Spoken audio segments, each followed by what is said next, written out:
परभणीमध्ये झालेल्या आंदोलनामध्ये अनेक आंबेडकर अनुयायांना अटक करण्यात आली।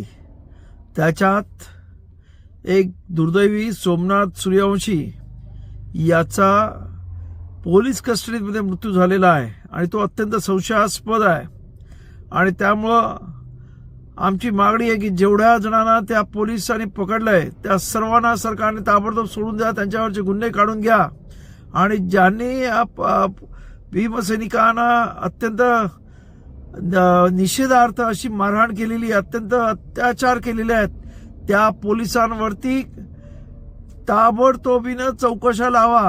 आणि उद्या माझा आंबेडकरी समाजा नव्हे तर या इथं जे जे संविधान प्रेमी आहेत त्या संविधान प्रेमी सर्व जनतेला आव्हान आहे की उद्या आम्ही 16 तारखेला या संविधान वाचवण्यासाठी आणि संविधान विरोधी काम करणाऱ्यांच्या विरुद्ध अख्खा महाराष्ट्र बंद करत आहोत।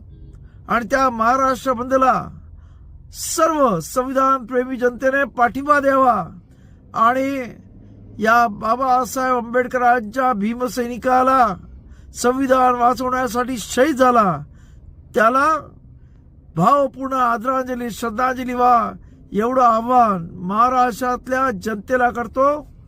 धन्यवाद। जय भीम, जय महाराष्ट्र।